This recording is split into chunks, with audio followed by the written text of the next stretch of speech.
എൻ്റെ ഭാഷയെ പറഞ്ഞ നിത്യതയിലോട്ട് കയറാൻ പോകുന്നത് വെളിപ്പാട് പുസ്തകത്തിലാണ്. സ്തോത്രം. ഇപ്പോൾ ആരും നിത്യതയിൽ പ്രവേശിക്കുന്നില്ല. പിന്നെ പാപ്പച്ചനും വേവിച്ചനും തങ്കമ്മ കൊച്ചമ്മ എല്ലാം മരിക്കുമ്പോൾ നമ്മൾ പിന്നെ നോട്ടീസ് അല്ലല്ലോ അതിന് പറയുന്നത് തന്നെ. പോസ്റ്ററും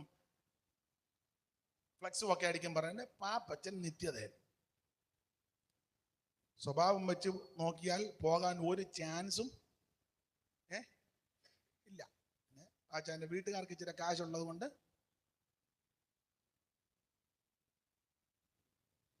മനസ്സിലാകുന്നില്ലേ? സ്തോത്രം. ഇപ്പോഴാരും നിത്യതയിൽ പ്രവേശിക്കുന്നില്ല. വേദപുസ്തകത്തിന്റെ പുതിയ നിയമത്തിന്റെ ഉപദേശം അനുസരിച്ച് ഇപ്പോൾ ക്രിസ്തുവിൽ മറഞ്ഞിരിക്കുക. സ്തോത്രം. ആ ഭാഗത്തേക്കൊന്നും പോകുന്നില്ല. നിത്യത എത്ര കാലം നീണ്ടു നിൽക്കുമെന്ന് എനിക്കും നിങ്ങൾക്കും നിർണയിക്കാനും ഒക്കത്തില്ല. അതൊക്കെ ദൈവത്തിന്റെ പദ്ധതിപ്പെട്ട കാര്യമാണ്. എന്തായാലും കൊള്ളാം, നാം നിത്യതയിൽ പ്രവേശിക്കും. ഒരു പഴയ പാട്ടിന്റെ വരിയുണ്ട്, നിത്യകാലം മുഴുവൻ സത്യമണ്ണവ ഓ ക്രിസ്തുവേശുവോടു കൂടെ വന്നിടും ഉള്ളമുയരും ഉള്ളങ്കാൽ പൊങ്ങും ഉള്ളമുയരും ഉള്ളങ്കാൽ പൊങ്ങും തള്ളുമോ ഞാനിത്ര വലിയ പ്രത്യാശ തള്ളുമോ ഞാനിത്ര വലിയ പ്രത്യാശ. സന്ധ്യാനേരം വരുമോ പാതിരാത്രിയാകുമോ സന്ധ്യാനേരം വരുമോ പാതിരാത്രിയാകുമോ കോടി കൂകും നേരത്തോ ഭൂഷസിൽ വരുമോ കോടി കൂകും നേരത്തോ ഭൂഷസിൽ വരുമോ. അപ്പൊ ശ്രദ്ധിക്കുക, ദൈവമക്കൾ നിത്യതയിൽ പ്രവേശിക്കും. അത് ഓടിച്ചു പോകാം. അപ്പൊ നിത്യത എന്ന പദം പറഞ്ഞു നിർത്തിയിരിക്കുന്ന ലേഖനം യൂദയുടെ ലേഖനം. വെളിപ്പാട് പുസ്തകത്തിന്റെ പുറകിൽ ഇത് കൊടുക്കാൻ കാര്യം, നിത്യത എന്ന പദമേ പറഞ്ഞിട്ടുള്ള നിത്യത എന്തുവാന്ന് വെളിപ്പാട് പുസ്തകത്തില്ല. അങ്ങോട്ട് കയറുക. ഇനി നിങ്ങൾക്ക് ആ ഭാഗം പഠിക്കുമ്പോൾ അറിയാം, യൂദയുടെ ലേഖനത്തിൽ ആകെ 25 വാക്യമേ ഉള്ളൂ. ഒത്തിരി വാക്യം, ഒറ്റ അധ്യായമായി 25 വാക്യം. 20 ഞാൻ എപ്പോഴും പറയും 25 വാക്യമേ ഉള്ളൂ എങ്കിലും സകല വിഷയവും ഈ ലേഖനത്തിലുണ്ട്. മുഴുവൻ കാര്യമുണ്ട്. മുഴുവൻ കാര്യമെന്ന് ഞാൻ ഉദ്ദേശിച്ചത് മനുഷ്യ സൃഷ്ടിക്ക് മുമ്പുള്ള വിഷയം മുതല യൂദ തുടങ്ങിയിരിക്കുന്നത്. ഒന്നുകൂടെ ശരിക്ക് പറഞ്ഞാൽ ഭൂതലോകത്തെ വിഷയം മുതൽ അന്ത്യകാല വിഷയം വരെ ഈ ലേഖനത്തിൽ യൂദ കൊടുത്തിട്ടുണ്ട്. പെട്ടെന്ന് വായിക്കണം. 6-ാം വാക്യം, ഭൂതലോകത്തെ വിഷയം. നമ്മുടെ കട്ടപ്പനക്കാരനാണോ അവിടെ കാരനവിടെ എന്ന് വർത്താനം പറയുന്നത്? കുന്തളംപാറയാണോ?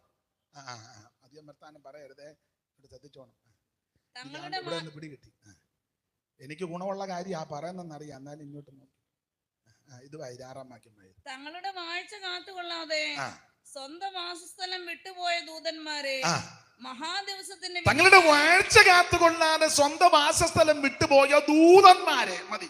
അപ്പോൾ ദൂതലോകത്തെ വിഷയം മുതൽ ആ യൂദ തുടങ്ങിയിരിക്കുന്നത്. ചെറിയ ലേഖനമല്ല, ദൂതലോകത്തെ വിഷയം എന്ന് പറഞ്ഞാൽ സ്ഥാനഭ്രംശം സംഭവിച്ച ദൂതലോകത്തെ വിഷയം യൂദ തുടങ്ങി. ഇത്ര ഈടുറ്റ ലേഖനമാണ്. മനുഷ്യ സൃഷ്ടിക്ക് മുമ്പാണല്ലോ ദൂതന്മാരുടെ വീഴ്ച.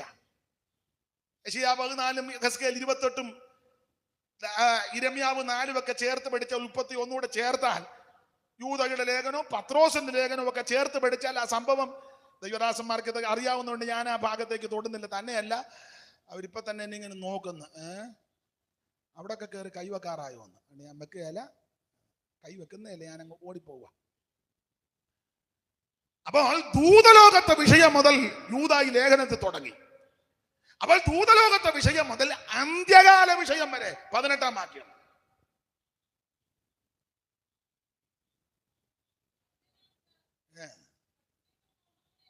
നടക്കുന്ന പരിഹാസികൾ ഉണ്ടാകുമെന്ന് ഒന്നുകൂടെ വായിച്ചോ. അന്ത്യകാലത്ത് മതി. അന്ത്യകാലത്ത്. അപ്പോൾ 6-ാം വാക്യത്തിൽ ദൂതകാലത്തെ കാര്യം, 18-ാം വാക്യത്തിൽ അന്ത്യകാല കാര്യം. അപ്പൊ ദൂതലോകത്തെ വിഷയം മുതൽ അന്ത്യകാല വിഷയം വരെ യൂദാ ലേഖനത്തിൽ കൊടുത്തു. എനിക്ക് ഈ ഭാഗമെല്ലാം വേറെ വാക്യവും കൂടെ ചേർത്ത് കോർത്ത് ചില പാട്ടുണ്ട്, പഴയ പാട്ട്, അതുകൂടെ ഇണക്കിയാ വരേണ്ടത്.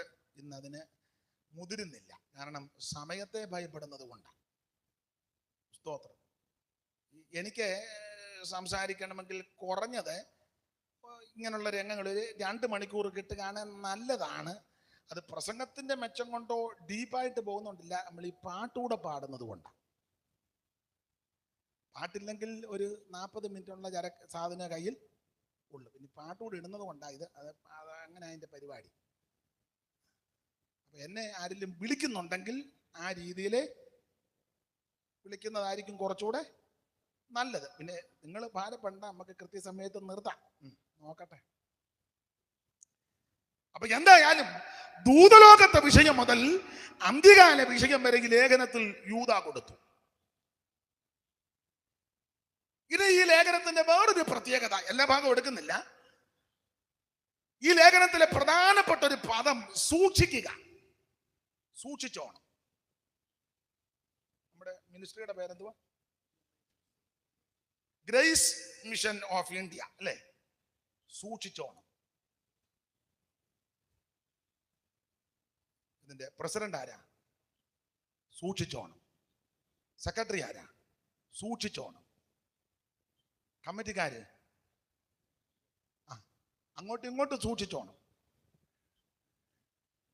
അപ്പൊ ഈ ലേഖനത്തിലെ പ്രധാനപ്പെട്ട വിഷയം സൂക്ഷിക്കണം. പരസ്യമൊക്കെ നടത്തുമ്പോൾ സൂക്ഷിച്ചോണം. ചിലപ്പോൾ അടി വരാൻ സാധ്യത. കണ്ണുമടച്ചെന്ന് തന്നെ അങ്ങ് പറയരുത്, ഒന്ന് നോക്കിയോണം. സൂക്ഷിച്ചോണം, സൂക്ഷിച്ചോണം. മൈക്ക് കൈ കിട്ടിയ പോതക്കേട് വിളിച്ച് പറയരുത്, സൂക്ഷിച്ചോണം. പോതക്കേട് പറഞ്ഞവരുടെ മൈക്ക് അറവ കൊടുത്താൽ നിങ്ങളെല്ലാം മണ്ടിക്ക് പൊക്കോണം. പുള്ളി അവിടെ നിന്ന് പറഞ്ഞേച്ച് കിട്ടുന്ന മേടിച്ചോണ്ട് സൂക്ഷിച്ചോണം. എല്ലാവരും സൂക്ഷിച്ചോണം, സൂക്ഷിക്കണം. ഈ ലേഖനത്തിലെ പ്രധാനപ്പെട്ട വിഷയം സൂക്ഷിക്കണം. അത് സൂക്ഷിച്ചു നോക്കുക എന്ന് തോന്നല്ലോ. സൂക്ഷിച്ചോണം, സൂക്ഷിച്ചോണം. അതാണ് 4 ഭാഗത്ത് എഴുതിയിട്ടുണ്ട് സൂക്ഷിക്കണം. നിങ്ങൾ 1-ാം വാക്യം വായിച്ചാട്ട് ദൈവദാസി. യാക്കോബിന്റെ സഹോദരനായ യൂദാ പിതാവായ ദൈവത്തിൽ സ്നേഹിക്കപ്പെട്ടും യേശുക്രിസ്തുവിനായി സൂക്ഷിക്കപ്പെട്ട അവിടെ സൂക്ഷിച്ചു, സൂക്ഷിച്ചു, അവിടെ സൂക്ഷിച്ചെന്നാണ് എഴുതിയേക്കുന്നത്. 6-ാം വാക്യം വായിച്ചേ. തങ്ങളുടെ വാഴ്ച കാത്തുകൊള്ളാതെ സ്വന്തം വാസസ്ഥലം വിട്ടുപോയ ദൂതന്മാരെ മഹാദിവസത്തിന്റെ വിധിക്കായി എന്നേക്കുമുള്ള ചെങ്ങലയിട്ട് അന്ധകാരത്തിന്റെ കീഴിൽ സൂക്ഷിച്ചിരിക്കുന്നു. അവിടെ സൂക്ഷിച്ചു. അപ്പോൾ ആദ്യത്തെ വാക്യത്തിൽ യേശുക്രിസ്തുവിനായി സൂക്ഷിച്ചു. 6-ാമത്തെ വാക്യത്തിൽ വാസസ്ഥലം വിട്ടുപോയ ദൂതന്മാരെ അന്ധകാരത്തിന്റെ ചങ്ങല കൊണ്ട് ബന്ധിച്ച് സൂക്ഷിച്ചു. 21-ാം വാക്യം. നമ്മുടെ കർത്താവായ യേശുക്രിസ്തുവിന്റെ കരുണയ്ക്കായി കാത്തിരുന്നും കൊണ്ട് ദൈവസ്നേഹത്തിൽ നിങ്ങളെ തന്നെ സൂക്ഷിച്ചുകൊള്ളുവീൻ. നിങ്ങളെ തന്നെ സൂക്ഷിച്ചോണം. അവനവനെ സൂക്ഷിച്ചോണം. നിങ്ങളെ തന്നെ സൂക്ഷിച്ചോണം. ഇങ്ങനെയൊക്കെ നിങ്ങൾ നിന്നാൽ വിശുദ്ധന്മാരെ സൂക്ഷിക്കുന്നു, ദൂതന്മാരെ, പാപം ചെയ്ത ദൂതന്മാരെ ബന്ധിച്ച് സൂക്ഷിച്ചിരിക്കുന്നു. വിശുദ്ധന്മാർ തങ്ങളെ തന്നെ സൂക്ഷിച്ചോണം. അങ്ങനെ സൂക്ഷിച്ച് 24-ാം വാക്യം.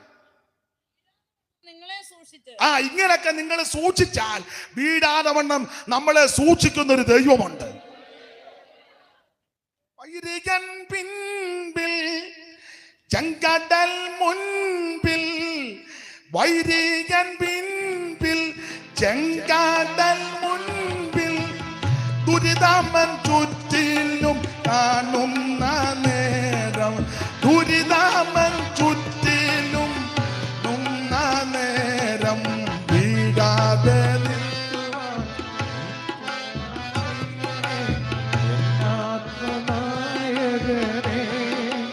ഈ മരുമാസം തുടർന്നിടുവാൻ, വീഴാതെ നിൽക്കുവാൻ തുണ ചെയ്യണേ എന്നാത്മനായകനേ. ഈ മരുമാസം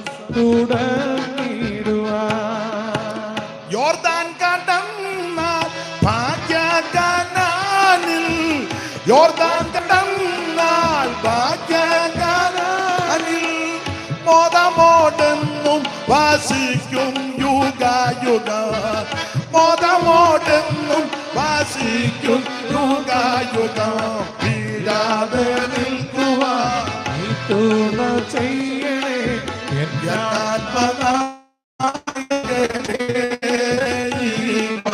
വാസം തുടർന്നിടുവാൻ. കരമുയർത്തി സ്തുതിക്ക്.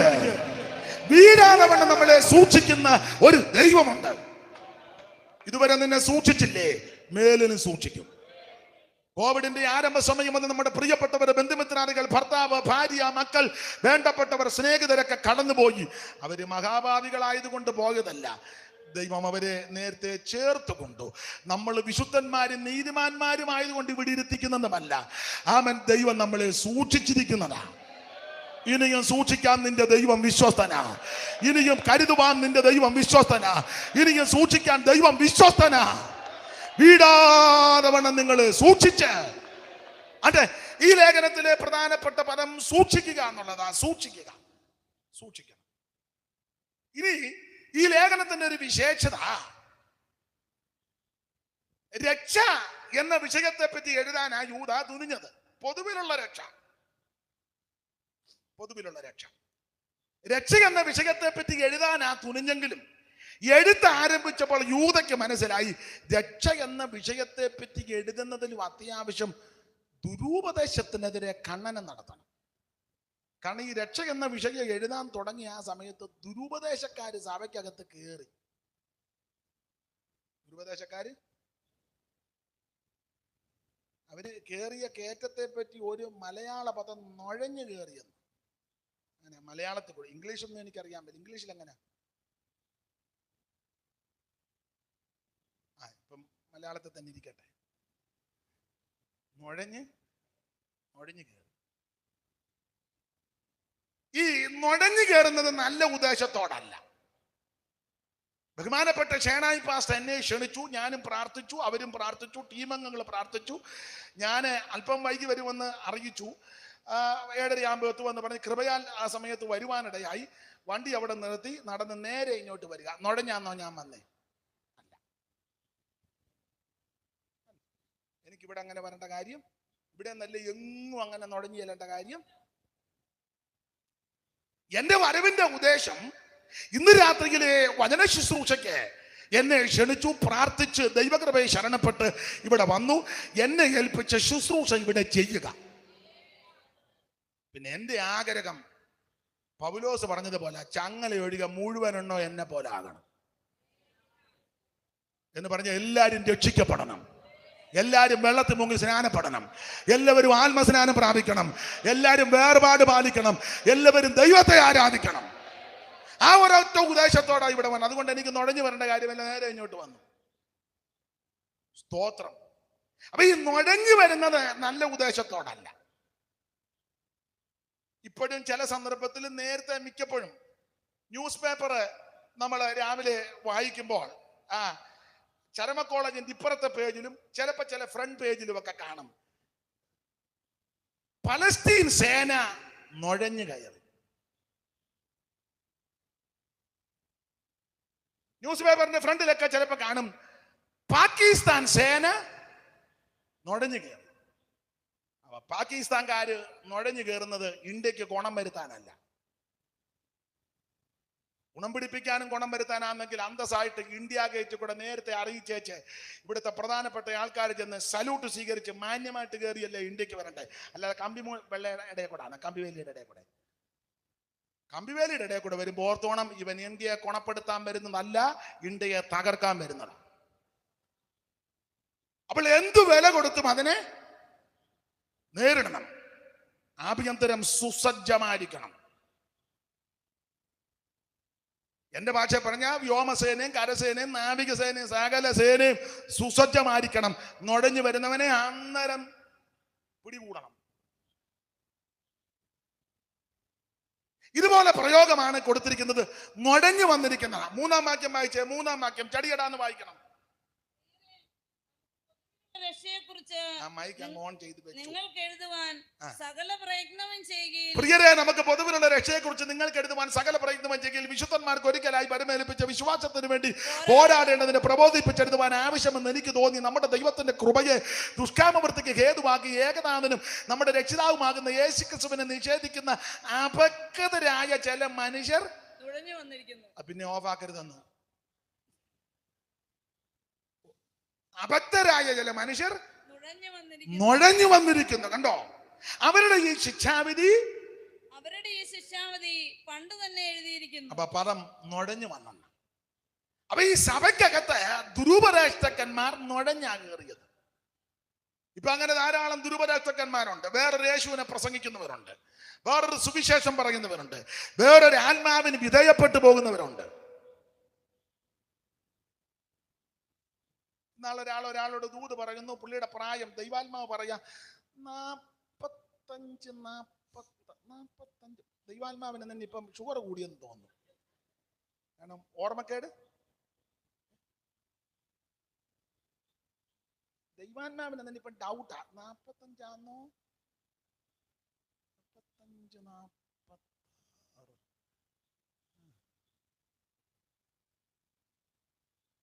നിങ്ങൾക്ക്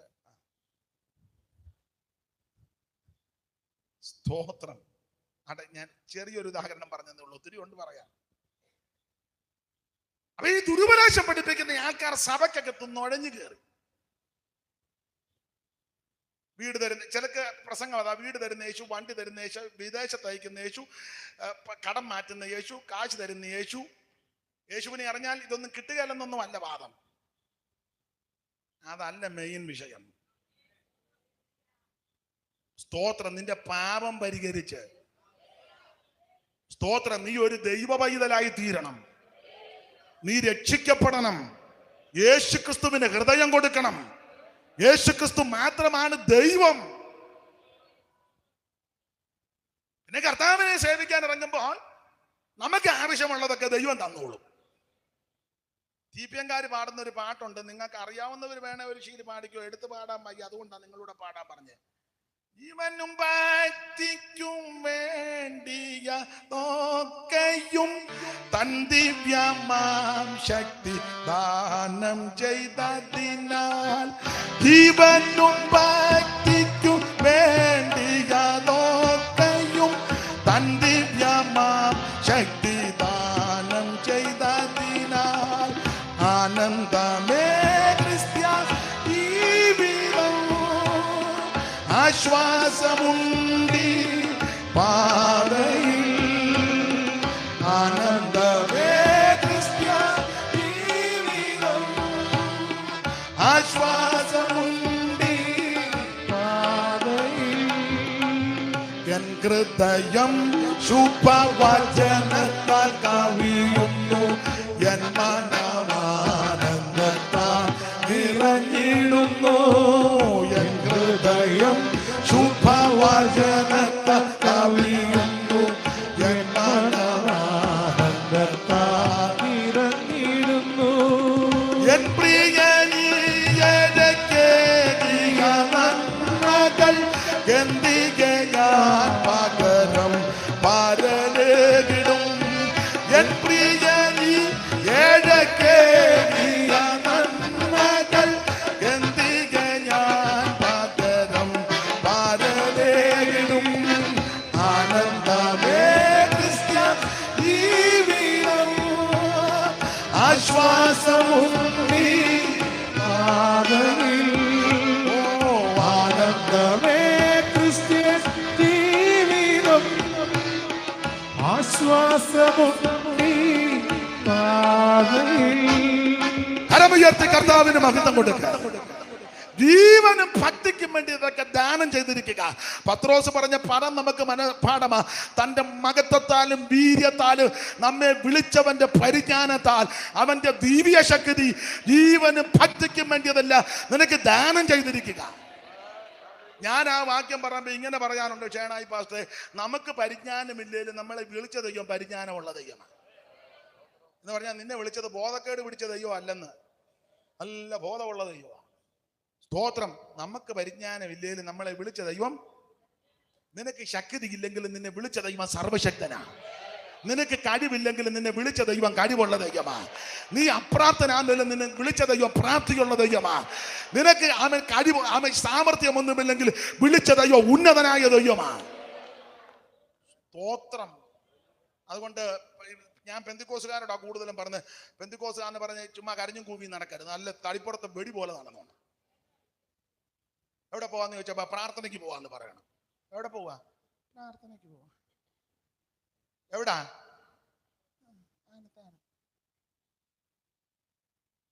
എന്തുകൊണ്ട് വിശേഷം?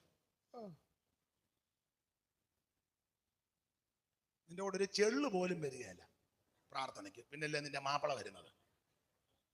ഒരു ചെള്ളു പോലും. സ്തോത്രം. അല്ല, ഉഷാറോടെ നിന്നോണം. സ്തോത്രം. യോഗമൊക്കെ കഴിഞ്ഞങ്ങോട്ട് പോകുമ്പോൾ ചുമ്മാ ചത്തേ ചതഞ്ഞെന്ന് പറഞ്ഞാൽ പടക്കുതിര പോകും പോലെ പോകണം. അത് കാണുമ്പോൾ തന്നെ മറ്റവന് പരിപാടി ഉണ്ടെന്നാ തോന്നുന്നു കേട്ടോ. അങ്ങോട്ട് തള്ള 3 നില തിരുന്നാ പോയി. ഇതാണ്ട് പക്കി പറക്കും പോലെ യോഗം കഴിഞ്ഞ് നല്ല അജമാംസ രസായനം കഴിച്ച പോലെ വേണം വീട്ടോട്ട് പോകാൻ. അല്ല, കഞ്ചാവ് അടിച്ചേച്ച് പോകും പോലൊന്നും. സ്തോത്രം.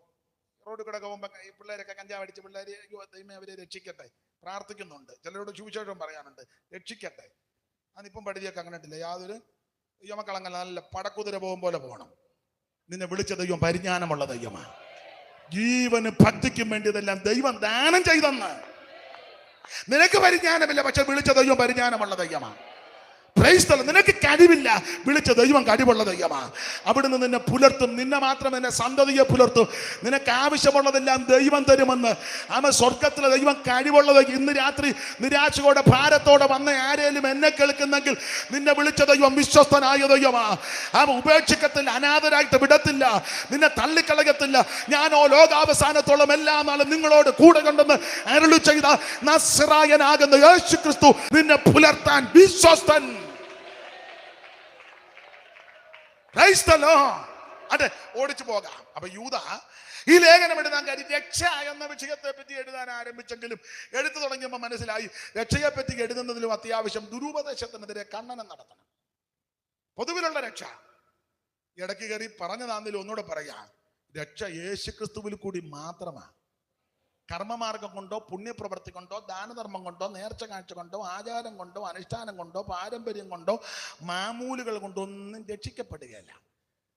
പള്ളി പണിത് കൊടുത്തത് കൊണ്ടോ, പള്ളിക്കടുത്ത് വീട് വെച്ചത് കൊണ്ടോ, കുരിശുതൊട്ടി പണിത് കൊണ്ടോ, പെന്തിക്കോസ് ഹോള് പണിതത് കൊണ്ടോ, ഹോള് പണിയാൻ സ്ഥലം കൊടുത്തത് കൊണ്ടോ, ഹോളിനകത്ത് 5 പാൻ മേടിച്ചിട്ടത് കൊണ്ടോ, പുൽപ്പിറ്റ് കൊണ്ട് കൊടുത്തത് കൊണ്ടോ, ഉപദേശിമാർക്കും അച്ഛന്മാർക്കും എല്ലാം ചാപ്പാട് കൊടുത്തത് കൊണ്ടോ, അച്ഛന് ലോഹ തയ്പ്പിക്കാൻ 8 മീറ്റർ വെള്ളത്തുണി കൊടുത്തത് കൊണ്ടോ എനിക്ക് അന്ന് ഒരു 4-5 മീറ്റർ തരണം. ഇതൊക്കെ ഉള്ളത് കൊണ്ട് അല്ലാതെ കുഴപ്പമല്ല. തന്നത് കൊണ്ടൊന്നും സ്വർഗത്തിൽ പോകുകയല്ല. നീ പാസ്റ്ററുടെ ഭാര്യ ആയതുകൊണ്ടോ, പാസ്റ്റർ ആയതുകൊണ്ടോ, പാസ്റ്ററുടെ മോൻ ആയതുകൊണ്ടോ, വല്യപ്പൻ പാസ്റ്റർ ആയതുകൊണ്ടോ, കോട്ടയം സെൻട്രൽ പാസ്റ്റർ ആയതുകൊണ്ടോ, സഭയുടെ പ്രസിഡന്റ് ആയതുകൊണ്ടോ, പുള്ളിയുടെ ഭാര്യ തന്നെ കഷ്ടത്തിലായിപ്പം ഒന്നും സ്വർഗത്തിൽ പോകുകയല്ല. സ്വർഗത്തിൽ പോകണമെങ്കിൽ യേശു ക്രിസ്തുവിനെ രക്ഷിതാവായി സ്വീകരിക്കണം. മറ്റൊരുത്തനും രക്ഷയില്ല. നാം രക്ഷിക്കപ്പെടുവാൻ ആകാശത്തിന് കീഴിൽ മനുഷ്യരുടെ കീഴിൽ നൽകപ്പെട്ട ഒരേ ഒരു നാമം, അത് യേശു ക്രിസ്തുവിന്റെ പരിശുദ്ധ നാമം.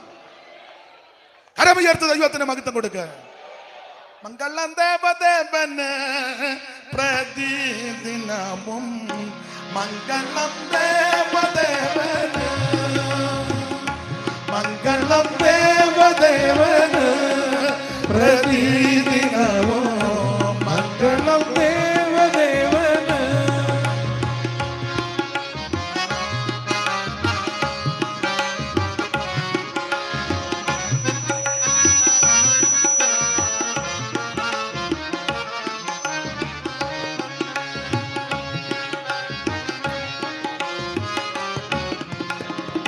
പങ്കമില്ലാതെ വരാമോന്നതനായുലകിൽ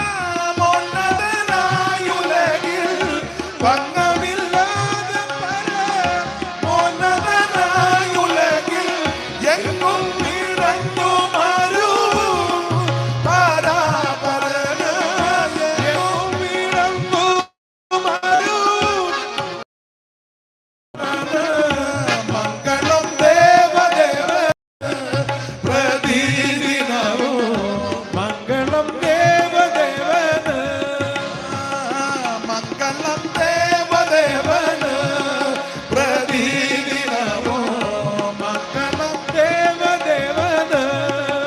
കരമുയർത്തി കർത്താവിന് മഹത്വം കൊടുക്കുക. യേശു ക്രിസ്തു മാത്രം രക്ഷകൻ, മറ്റൊരുത്തനും രക്ഷയില്ല. അതുകൊണ്ട് പുണ്യപ്രവൃത്തി നല്ലതാ, പക്ഷെ സ്വർഗത്തിൽ പോകുകയല്ല. സ്വർഗത്തിൽ പോകണമെങ്കിൽ ഈ പുസ്തകം പഠിപ്പിക്കുന്നത് അത് അങ്ങനെ തന്നെ യേശു രക്ഷിതാവായി സ്വീകരിക്കണം. മറ്റൊരുത്തനിലും രക്ഷയില്ല. ദൈവത്തിന് മഹത്വം. അപ്പൊ ഈ രക്ഷ എന്ന വിഷയം എഴുതാനാ യൂദ തുടങ്ങി. പക്ഷെ എഴുത്താരംഭിച്ചപ്പോൾ രക്ഷയെ പറ്റി അത്യാവശ്യം ദുരുപദേശത്തിന്, അതായത് ലേഖനത്തിലെ പ്രതിപാദ്യ വിഷയങ്ങളിൽ ഒന്ന് ആട്ടെ. അങ്ങനെ പറഞ്ഞാൽ ഞാന് ചിലപ്പോ ഒരു 10 മണി വരെ നിൽക്കാൻ സാധ്യത ഉണ്ട്. അങ്ങനെ നിന്നാൽ നിങ്ങൾ ചിലപ്പം ഇരുന്നും തന്നെന്ന് വരാം. പിന്നെ പോകുമ്പോൾ നിങ്ങൾ പറയും അത്രയും സമയം ഇവിടെ കൊണ്ടൊരു കാര്യവും ഉള്ളതല്ല. എന്നിരുന്നാലും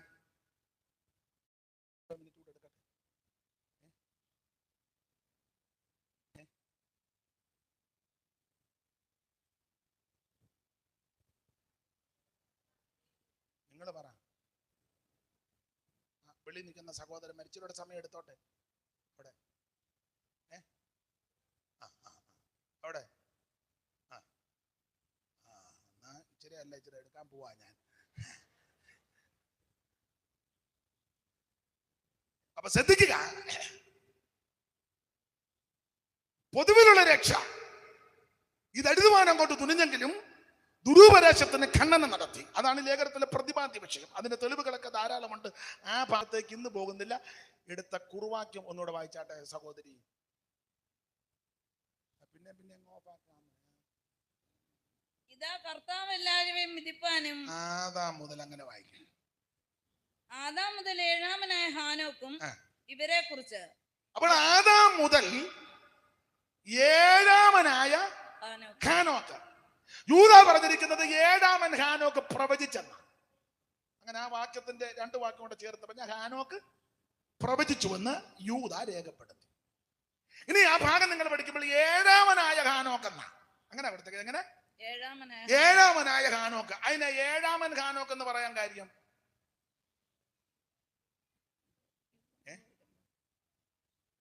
ഏഴാമൻ ഹാനോക്ക് ഉറക്കെ പറഞ്ഞു.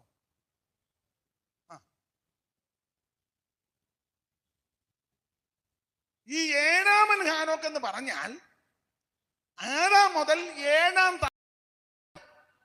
ഹാനോക്ക് എന്ന് അവിടെ ഒരർത്ഥം. ഇനി വേറൊരർത്ഥം, ഹാനോക്ക് ഒരാളല്ല, ഒന്നിൽ കൂടുതൽ ഹാനോക്കുണ്ട്. ഇല്ലേ? ഉണ്ട്. ഞാൻ ആ ഭാഗമെല്ലാം കൂടെ ധ്യാനിച്ചപ്പോൾ ഒരു 4 ഹാനോക്കിനെ കണ്ടു.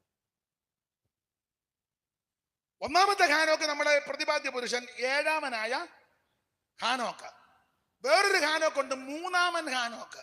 ഉൽപ്പത്തി പുസ്തകം 4-ാം അധ്യായത്തിന്റെ 16 മുതൽ താഴോട്ട് പഠിച്ചു വരുമ്പോൾ ആദാമിന്റെ മകനാകുന്ന കയീന്റെ മകൻ ഒരു ഹാനോക്കുണ്ട്. വായിച്ചേ ആ കണ്ണിക താഴെ, ആ കണ്ണിക തുടങ്ങുന്നിടത്ത്. അങ്ങനെ കയ്യിൽ യഹോവയുടെ സന്നിധി വിട്ടുപുറപ്പെട്ട് ഏദന് കിഴക്ക് നോദ് ദേശത്ത് എന്ന് പാർത്ത് കയ്യന്റെ ഭാര്യയുമായിട്ട് ജീവിച്ചു. ഒരു മകനെ പ്രസവിച്ചു. അവന്റെ പേര് ഹാനോക്ക്. ഹാനോക്ക് ഹാനോക്ക് ഇത് 3-ാമൻ ഹാനോക്ക്. ആദാമിന്റെ മകനാകുന്ന കയീന്റെ മകൻ ഹാനോക്ക്, അത് 3-ാമൻ ഹാനോക്ക്. യൂദായുടെ ലേഖനത്തിൽ 7-ാമൻ ഹാനോക്ക്. ഇനി വേറൊരു ഹാനോക്കുണ്ട്. അത് പഴയ നിയമകാലമല്ലേ, ബഹുഭാര്യത്വമുള്ള കാലമാണ്. അബ്രഹാമിന്റെ സാറായല്ലാത്തൊരു ഭാര്യയായിരുന്നു കെതൂറ. ആ കെതൂറയ്ക്ക് ജനിച്ച മക്കളിൽ ഒരുവനാണ് മിദ്യാൻ. 4-ാമത്തവൻ മിദ്യാൻ. ആ മിദ്യാന്റെ 3-ാമത്തെ പുത്രന്റെ പേര് ഹാനോക്ക് എന്നാ. നിങ്ങൾ വായിച്ചേ. തിട്ടമുണ്ടെങ്കിൽ പെട്ടെന്ന് വായിച്ചു, തിട്ടമില്ലെങ്കിൽ ഞാൻ വാക്യം പറയാം.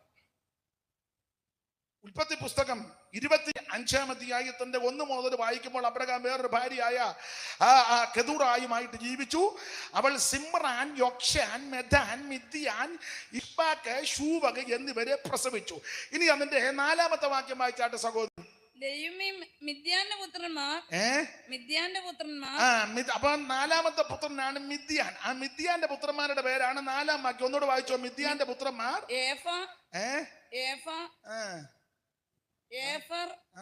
ഹാനോക്ക്, ഹാനോക്ക് മതി മതി. അപ്പോൾ മിദ്യാന്റെ മൂന്നാമത്തെ പുത്രനാകുന്ന ഹാനോക്ക്, അത് വേറൊരു ഹാനോക്ക്, ദൈവത്തിന് മകൻ. അപ്പോൾ യൂദായുടെ ലേഖനത്തിൽ ആദാം മുതൽ ഇങ്ങോട്ട് എണ്ണിയാൽ 7-ാമൻ ഹാനോക്ക്,